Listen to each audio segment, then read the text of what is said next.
You are welcome to yet another episode of HN What's Your Say? The #1 listening show where we discuss real issues with real people like you. We are still featuring R. Kelly. Real name Robert Sylvester Kelly, also known as the R&B King. We all saw the government's argument when they decided to take on R. Kelly with the sole aim of locking him in prison for the rest of his life, and sabotaging his music career to deny him access to any form of revenue that would otherwise enable him afford proper legal advice to defend himself in court. Only those who did not follow the cases against him from the beginning to notice the variation in witness statements will conclude that the government could have been right. However, those who did pick interest in the details of the case do understand the conspiracy behind it, and the fraud that the government prosecution, Bureau of Prisons together with their Department of Justice counterparts had to engage in so as to make the world think and believe R. Kelly was guilty of all the bad acts they alleged against him. While the government may have done its dirty work, and the compromised officers of the Bureau of Prisons may have cooperated, but the involvement of the DOJ officers, and that is the judges along with their teams of jurors, still leave our minds rattled at how evil and compromised the US government system is. Even if the various actors already mentioned had chosen to abuse their offices and engage on the prejudicial conspiracies for malicious gain, this kind of behavior was not supposed to be tolerated by the justice system, which is usually the final safeguard for justice when every other avenue has failed.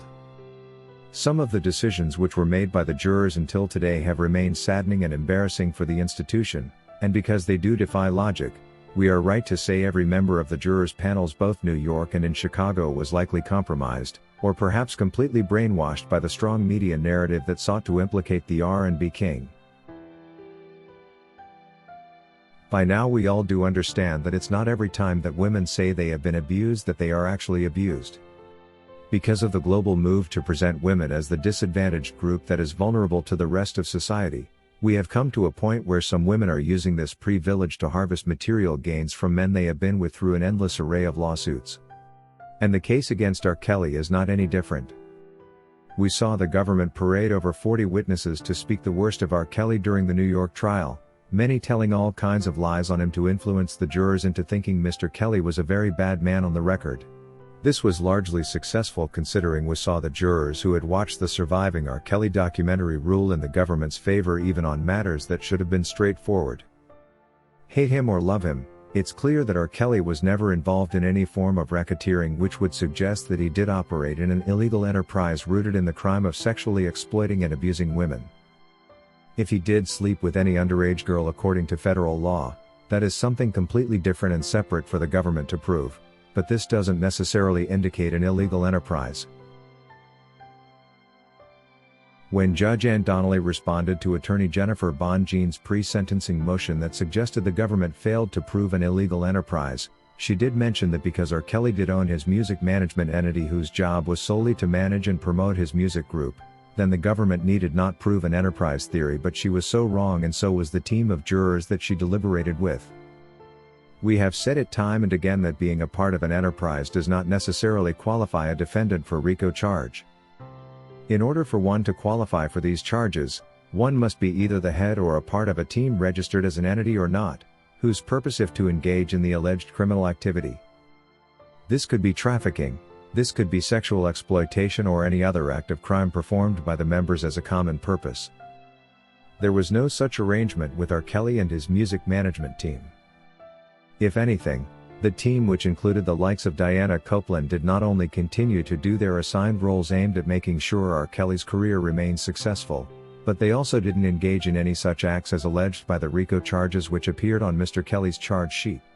It's therefore illogical for the jury and the New York Judge Ann Donnelly to have concluded that R. Kelly is in fact guilty of RICO violation. Also, everyone who followed the case did see R. Kelly's accusers suddenly change statements whenever it became convenient for them to do this. And they saw just how the government did not care when they returned one of their greatest liars, Lisa Van Allen, back to court even in Chicago to tell even more lies on the R&B King. After observing how non-credible these witnesses were, how could the jurors still assume their statements against R. Kelly were valid and believable? In fact, their decisions, which were largely intended to put R. Kelly in a bad position, defy logic. If the jurors had been in their right states of mind, there is no way R. Kelly would have been found guilty for charges such as RICO violation, Mann Act violation and forced labor, which didn't make any logical sense. According to Kevin Wright, the jurors in fact did malice R. Kelly, but his win is coming from a higher power that they cannot see. They better kneel down and pray for forgiveness when it's still early enough to reconcile with him.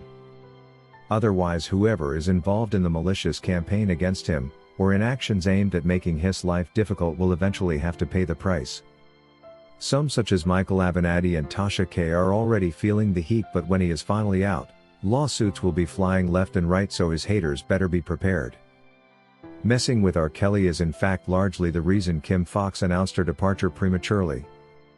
It's simply a question of who is next, but eventually, they will all pay the price. God is definitely at work to vindicate R. Kelly, and because he is about justice, R. Kelly will eventually be released. According to Joyce Sanders, this kind of BS injustice isn't nothing new. The prisons are full of innocent black people who have been unfairly judged and locked up to die in prison. Please don't kill R. Kelly like you did Michael Jackson. The government is known for killing and destroying innocent black people, especially if they are successful in life. This bogus case has never been about justice. If you wish to take part in a live interview on this channel discussing any of these topics, let us know by emailing us on sasha@hnnewsroom@gmail.com for scheduling.